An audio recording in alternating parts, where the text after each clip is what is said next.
আসসালামু আলাইকুম। আমি ডাক্তার তহমিনা খানম, সহযোগী অধ্যাপক হিসেবে কর্মরত আছি Enam medical college and hospital, Savar, Dhaka. আমি নিয়মিত চেম্বার করছি delta health care Mirpur limited, Mirpur ১১ এবং মেডিনোভা ডায়াগনস্টিক সেন্টার, মিরপুর ১০। আমি আজকে আপনাদের সাথে মেয়েদের সাদা স্রাব এবং যোনিপথে চুলকানি বিষয় নিয়ে কথা বলব।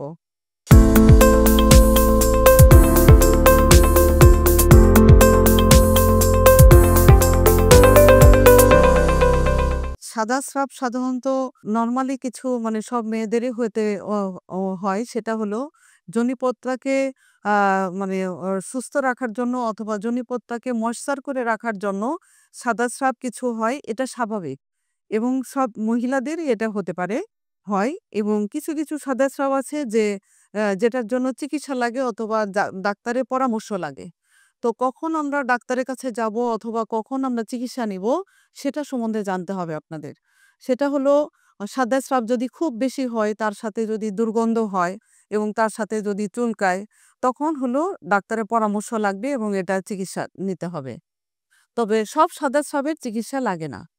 তো সাদা স্রাব হলো সাধারণত কেন হয় এবং সাদা স্রাব হলো শরীরের জন্য উপকার অথবা সেই জড়িপথটাকে স্বাভাবিক ভারসাম্য রক্ষা করার জন্য সাদা স্রাব থাকে এবং সেখানে কিছু জীবাণু থাকে যেগুলা শরীরের জন্য উপকারী এবং ওই এরিয়াটাকে ভারসাম্য বজায় রাখার জন্য সেগুলা জীবাণুগুলা স্বাভাবিক নর্মালভাবেই থাকতে হয়। কিন্তু কিছু, কিছু দেখা যায় যে প্যাথোজেনিক যেগুলা জীবাণু শরীরের জন্য ক্ষতিকর, সেগুলা দিয়ে যখন ইনফেকশন হয় তখন সেটাতে দুর্গন্ধ হতে পারে অথবা চুলকাতে পারে। তখন আমাদের হলো ডাক্তারের শরণাপন্ন হতে হবে এবং তার সাথে আরেকটা হলো সাদা স্রাবের সাথে যদি রক্ত মিশ্রিত অথবা রক্ত মেশানো এরকম সাদা স্রাব হয়, তাহলে সেটাও আমরা কিছু অসুখের লক্ষণ বলে মনে করি। তো সাদা স্রাব প্রথমত আমি বলি যেটা চুলকায়, চুলকানো অথবা দুর্গন্ধ দুটো একসাথেই থাকতে পারে। সেটা হলো একটা ট্রাইকোমোনাস ইনফেকশন, যোনিপথে হতে পারে। সেটার জন্য চিকিৎসা লাগবে এবং চিকিৎসা সাধারণত স্বামী-স্ত্রী উভয়কেই একসাথে নিতে হবে। আর আরেকটা সাদা স্রাব যেটা হলো দেখা যায় যে ছানা, ছানার মতো দইয়ের মতো এরকম থাকে এবং তার সাথে চুলকানো হয়, চুলকায় অনেক বেশি। তখন সেই সাদা স্রাব আমরা বলি ক্যান্ডিডা অথবা ফাঙ্গাস ইনফেকশনের জন্য হয়ে থাকে। তখন এই সাদা স্রাবের জন্যও চিকিৎসা লাগে। আরেকটা সাদা স্রাব যেমন হলো বললাম যে সাদা স্রাবের সাথে যদি রক্ত মিশ্রিত থাকে, তখন সেটা দেখা যায় যে জরায়ুর মুখের কোনো ঘা অথবা জরায়ুর মুখের পলিপ অথবা জরায়ুর মুখের কোনো সমস্যা হলে এটা হয় এবং আমরা সবচেয়ে বেশি চিন্তিত থাকি অথবা সবচেয়ে বেশি যেটা নিয়ে আমরা চিন্তা করি সেটা হলো এই রক্ত মিশ্রিত সাদা স্রাব সাধারণত হয় হলো জরায়ুর মুখের ক্যান্সার অথবা পলিপ হলে অথবা নর্মাল হলো জরায়ুর মুখের ঘা হলেও হতে পারে। তবে ওই জন্য আমাদের দেখতে হবে যে এই সাদা স্রাব কেন হচ্ছে সেটা দেখার জন্য কিছু পরীক্ষা করতে হয়। যেমন জরায়ুর মুখের পরীক্ষা কিছু আছে, যেমন জরায়ুর মুখের ক্যান্সারের পরীক্ষা, যেমন ভায়া অথবা প্যাপ স্মিয়ার, এগুলা করে আমরা দেখতে পারি। অথবা যদি কোনো ঘা এবং কোনো গ্রোথ দেখা যায়, তবে সেখান থেকে আমরা কিছু অংশ নিয়ে বায়োপসি করে হিস্টোপ্যাথোলজি করে সেটা কনফার্ম করতে পারি যে এটা ক্যান্সার অথবা ক্যান্সার না। আর কিছু, কিছু সাদা স্রাব যেমন হলো আ মাসিকের মাঝামাঝি সময়ে হয়, সেটা হলো স্বাভাবিক। মাসিকের মাঝামাঝি সময় অন্য সময়ের চাইতে একটু বেশি হয়। যে সেই সময় ডিমটা ফোটে, ফোটার সময় সাদা স্রাবটা একটু বেশি হয়। ওটাও আমাদের জন্য চিকিৎসার কোনো প্রয়োজন নাই, ওটা স্বাভাবিক। সাদা স্রাব নিয়ে অত চিন্তিত হওয়ার কিছু নেই।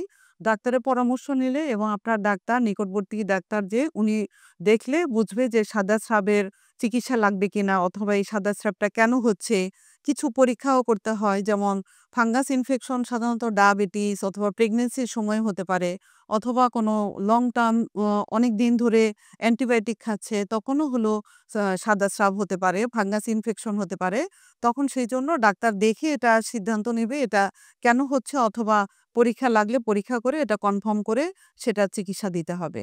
এবং এটার চিকিৎসা সাধারণত স্বামী-স্ত্রী উভয়কেই একসাথে নিতে হয়। সাদা স্রাব হলো কিছু ইনফেকশন যেমন গনোরিয়ার ইনফেকশনে সাদা স্রাব হয়। সেই ইনফেকশনে দেখা যায় সাদা স্রাবটা একটু আ পাসের মতো মানে পুঁজের মতো দেখতে এবং তার সাথে প্রস্রাবেরও জ্বালাপোড়া করে। সাধারণত প্রস্রাবের ইনফেকশন হতে পারে এবং তার সাথে জ্বরও থাকতে পারে এবং আরেকটা সাদা স্রাব যেমন ক্লামাইডিয়াল ইনফেকশন হতে পারে। সেটাতেও সাদা স্রাব অত বেশি থাকে না। কিন্তু এটাতে দেখা যায় এই ইনফেকশন হলে পরবর্তীতে বাচ্চা হইতে সমস্যা হয়। সেজন্য অবশ্যই ডাক্তারের পরামর্শ নিয়ে সাদা স্রাব কেন হচ্ছে সেটার চিকিৎসা নেওয়া জরুরি। আর সাধারণত সাদা স্রাব হলো আ ও রিপ্রোডাক্টিভ লাইফেই সাধারণত হওয়ার কথা এবং বেশি হয়। কিন্তু মাসিক বন্ধ হওয়ার পরেও অনেক সময় সাদা স্রাব হয়। তখন আমরা চিন্তা করি যে জরায়ুর মুখের ক্যান্সার অথবা জরায়ুর ভিতরের কোনো ক্যান্সার কিনা অথবা অনেক সময় কিছু মহিলা যে তাদের সমস্যা যেমন জরায়ু নেমে আসে সেখানে ঘা হয়, ঘা হয়ে সেখান থেকেও সাদা স্রাব হয়। তারা অনেক সময় লজ্জায় কারো কাছে বলতে চায় না। সেজন্য অবশ্যই সাদা স্রাবে এরকম সমস্যা হলে ডাক্তারের পরামর্শ নিয়ে এবং সে অনুযায়ী চিকিৎসা করতে হবে এবং ব্যক্তিগত অ পরিষ্কার পরিচ্ছন্নতাটা বজায় রাখতে হবে। মাসিকের রাস্তায় কোনো অনেকে পরিষ্কারের কথা বলে কিন্তু পরিষ্কার ওরকম ভিতরে কোনো পরিষ্কার করার দরকার নাই যোনিপথে। বাইরে সাধারণত প্রত্যেকবার প্রস্রাব পায়খানার পর বাইরের জায়গাটা খুব ভালো করে ক্লিন রাখলে, পরিষ্কার রাখলে এই সমস্যা হয় না এবং অবশ্যই প্রত্যেকবার বাথরুম অথবা ওয়াশরুমে যাওয়ার পরে সেই জায়গাটা ড্রাই রাখতে হবে। তাহলে এখানে ইনফেকশন হওয়ার অথবা জীবাণু সংক্রমণ হওয়ার সম্ভাবনা কম থাকে।